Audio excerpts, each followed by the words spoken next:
Welcome to the deep dive. Today, we're jumping into something pretty universal, something that just whispers freedom and, I guess, possibility. We're talking about summer, but, it's not just about the calendar or the heat.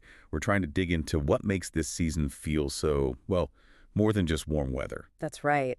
Summer really stands out as this big symbol, doesn't it? It represents freedom, maybe some exploration, and definitely those moments of joy that just kind of stick in your memory. So this deep dive is all about exploring why it resonates, looking at the activities, the way we talk about it, even what we wear. Exactly. So our mission for you listening is to get past the surface stuff. We want to pull out the really key bits of knowledge, the insights about this whole summer experience, sort of a shortcut to understanding why it matters so much and maybe appreciating it a bit more.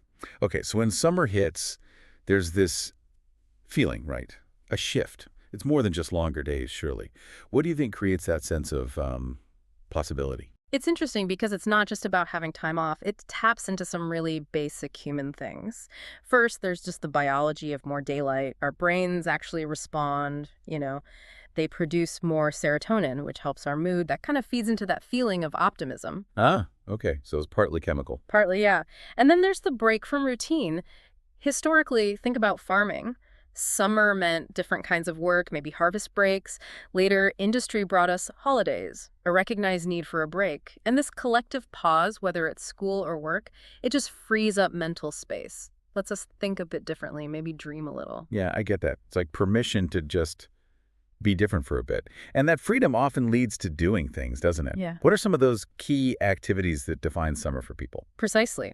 That free mindset shows up in lots of ways. People reconnect with nature, they travel, or sometimes they just, try to be more present in the moment. Think about common summer activities. They often fit into patterns that boost that feeling of freedom and well-being. That's a good way to look at it.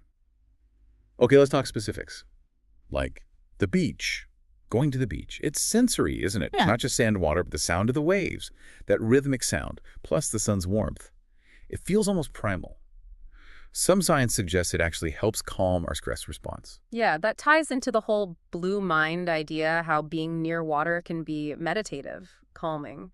And swimming, too, whether it's a pool or a lake, it's not just cooling off, it's engaging your whole body. It can kind of get you into a flow state where you forget your worries for a bit. Right. And staying with nature, there's hiking or just walking somewhere green, a park, maybe. It's exercise, sure, but it's also just appreciating the outdoors, breathing different air. There's even this field, ecotherapy, looking at how green spaces benefit us mentally. Absolutely. And often being in nature overlaps with being social, like picnics in the park. It's not really just about eating outside, is it? It's symbolic. Sharing food, laughing together, out in the open. It echoes, older traditions of feasting together when things were plentiful. Summer's also huge for travel, obviously.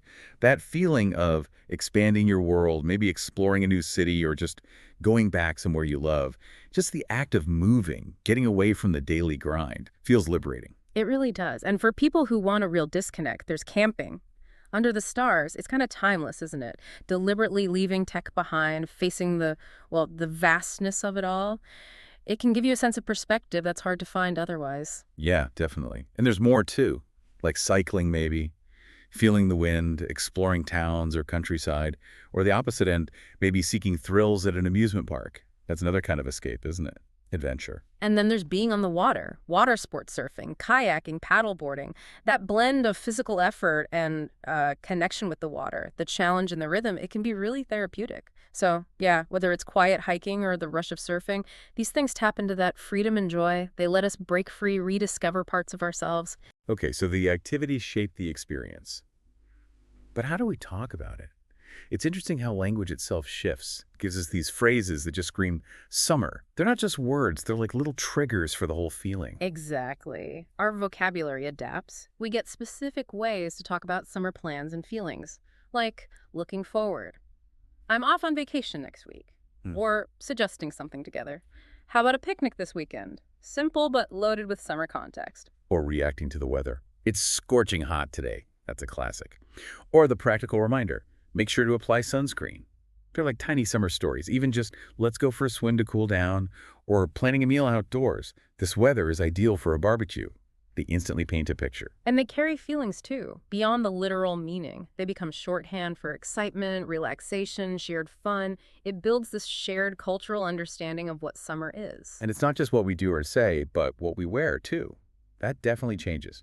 We lean towards comfort, lightness.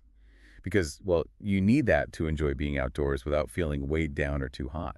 Indeed, Yeah. the clothes are practical, but also symbolic. A kind of uniform of ease. We shed layers, right? Simple t-shirt, comfy shorts. A swimsuit or bathing suit is essential near water. Easy footwear like flip-flops or sandals. Sunglasses, of course. A hat or cap for protection. Maybe a tank top, a light dress. And often you still need a light jacket for cooler evenings. This whole shift in wardrobe signals a shift in priorities, really. From formal to casual, constraint to freedom. Yeah. And knowing this vocabulary isn't just useful for talking about clothes, it gives you a glimpse into cultural habits around summer dressing. It's part of that shared feeling of relaxation.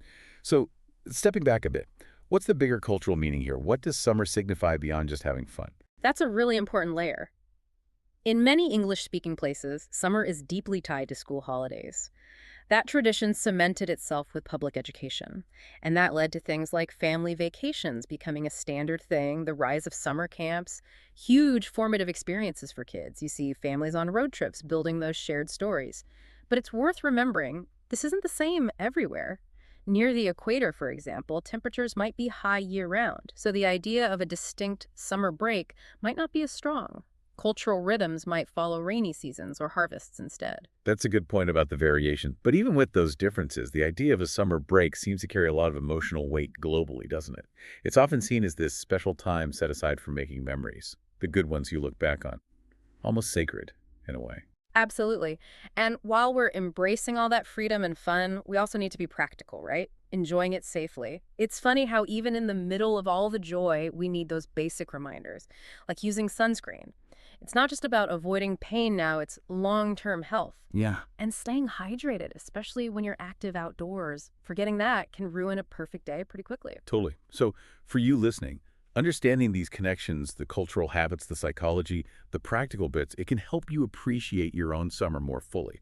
Whether you're traveling far away, exploring close to home, or just enjoying your own backyard, it adds a bit of depth to it all, makes it more intentional. Yeah, ultimately, summer is more than just time off. It's a real chance for connection with other people, with nature, and maybe crucially, with ourselves. Through the things we do, the words we use, the clothes we wear, these shared rituals, we capture and express these moments. It invites us to slow down, pay attention, just be. So, as we finish up this deep dive, here's something to think about. What does your ideal summer moment actually look like? And how do these ideas we've talked about, from brain chemistry to cultural traditions, help you maybe capture that feeling or even plan for it? Summer really does have this unique power to create lasting, joyful memories. We hope you go out and make some good ones.